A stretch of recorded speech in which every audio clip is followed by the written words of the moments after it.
Здравейте! В новото ми видео на тема данъци и счетоводство на моя Etsy магазин през 2024 година. Благодаря ви за това, че следите видеята ми. Ще се радвам да оставите един лайк на това видео и да го споделите с всички, за които то би представлявало интерес. Днес ще поговорим отново за Etsy магазините, за това какво е необходимо да знаем, да имаме предвид и какви данъчни задължения и осигурителни имаме във връзка с това. Реших да се спра отново на тази тема, защото видеото ми за Etsy е най-популярно към момента, въпреки че вече минаха 4 години и има над 10 000 гледания. Затова реших днес да синтезирам отново информацията, която обаче е актуална към последна дата. Както знаете, всяка година има промени в основните закони, по някой път дори и по 2 пъти, и затова е важно да сме наясно какво актуално трябва да имаме предвид, преди да отворим нашия магазин, защото в крайна сметка данъците са нещо, от което никой не може да избяга и е хубаво да можем да си направим сметка предварително. Да започваме. За да продаваме в Etsy или в която и да е друга платформа, ние не можем да го правим като физическо лице, просто така, а напротив, трябва да сме регистрирани под някаква форма за осъществяване на тази дейност. Какви са видовите регистрации, между които можем да изберем? Те са 3. На първо място е физическо лице с БУЛСТАТ, на второ място е едноличен търговец и на трето място е регистриране на фирма или ЕООД или ООД. Ще разгледам и трите варианта в 3 последователни видеа, защото в противен случай ще стане доста дълго и отекчително. Затова всеки може да изгледа това, което го интересува него. Физическо лице с БУЛСТАТ. Тук можем да се регистрираме също и като занаятчия, ако осъществяваме някоя от изборените в Закона за занаятите дейности и имаме диплома за това, или просто осъществяваме търговия като физическо лице с БУЛСТАТ. Каква е разликата тук? Основната разлика е, че занаятчиите имат право на 40% необходимо присъщи разходи, без да ги доказват, а останалите, които не са занаятчии, само 25% приспадат разходи от приходите, които са реализирали. Как се облага данъчно физическото лице с БУЛСТАТ и какви данъци и осигуровки плаща през 2024 година?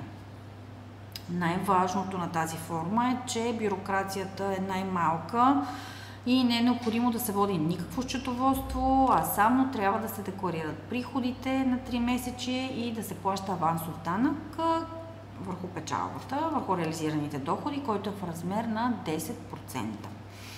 Ето и как се изчислява той. От получените приходи се изваждат необходимо присъщите разходи, които са, както казахме вече, 25 или 40% в зависимост от вида регистрация.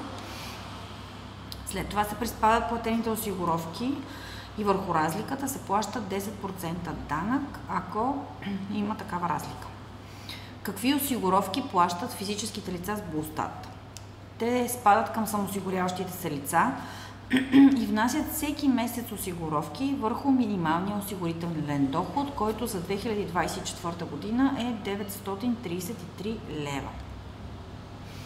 Сумата, която се плаща на месец, е в размер на 27,8% върху тези 933 лева за пенсия и здраве или 31,3% ако искат да ползват болничен. Изчислено върху минималния осигурителен доход, това е 259 лева и 37 стотинки само за пенсия и 292 лева и 3 стотинки за пенсия и болничен. Това се декларира при започване на дейността с подаване на декларация за регистрация на самоосигуряващо се лице. Тук е мястото да отбележим, че осигуровките се дължат върху сума между минималния и максималния осигурителен доход. Това ще рече, че ако имате приходи над 1500 лева, ще дължите осигуровки върху реализираните продажби, а не върху минималния осигурителен доход, който е минимума. Също е важно да се знае, че ако работите на друго място на трудов договор, например, сумата се добавя към осигурителния доход от самоосигуряващото се лице и се сумират до достигане на максималния осигурителен доход.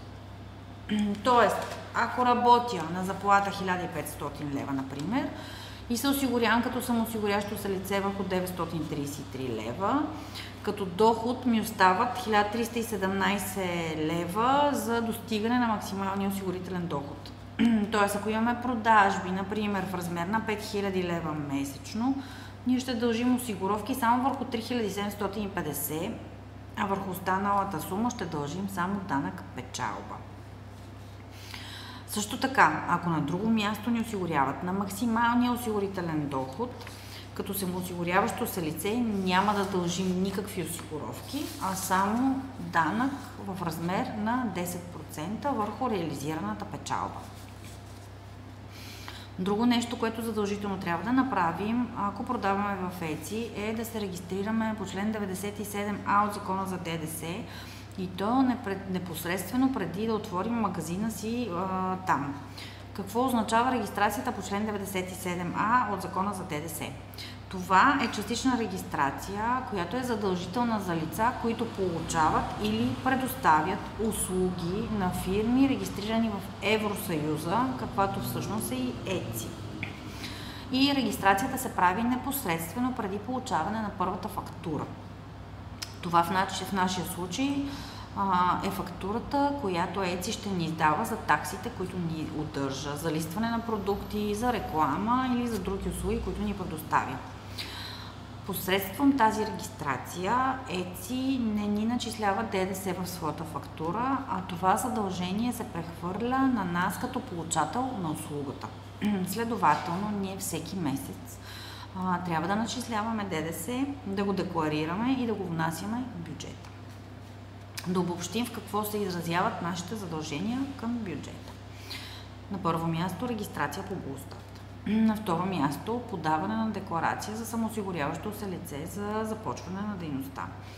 На трето място месечна декларация образец 1 за осигуровките, които внасяме. На четвърто, месечна ДДС декларация, която в случай, че нямаме, например, фактура от ЕЦИ, е нулева, но се подава задължително. 3-месечна декларация за авансово облагане, годишна данъчна декларация по член 50, която обхваща всичките ни доходи през годината, и годишна декларация образец 6 за осигуровките. Всички декларации могат да се подават с ПИК от НАП, с изключение на декларациите по ДДС, които се подават с електронен подпис. През портала на НАП можете да плащате и задълженията си към бюджета без такса. Две важни предимства на физическите лица с БУЛСТАТ. Нямат задължение да имат касов апарат и да издават касови бележки. И на второ място няма нужда да плащат допълнителен данък, за да ползват парите си, тъй като физически лица разполагат с всички пари, които имат, защото са техни. Моя съвет е да се възползват от тази форма на работа, ако имате месечни приходи между 1500 и 2000 лева или в случай, че ви осигуряват на друго място на максималния осигурителен доход. При тези два случая тази форма на работа е най-облегчена и най-изгодна, така че може да се възползвате от нея. Също бих искала да ви обърна внимание, че в раздела за членове на канала ми има туториали на всички декларации, които се попълват и подават от физическите лица с БУЛСТАТ, които са обяснени стъпка по стъпка, и това е един икономичен вариант да го направите сами, без да се налага да ползвате услугите на счетоводител. Надявам се, че информацията ви е била полезна, че ще подкрепите видеото ми, като го споделите с всички, за които то ви представлява интерес, както ще изгледате и надявам се, ще очаквате с нетърпение следващите две видеа, посветени на моя ЕЦИ магазин. Бъдете здрави и до скоро!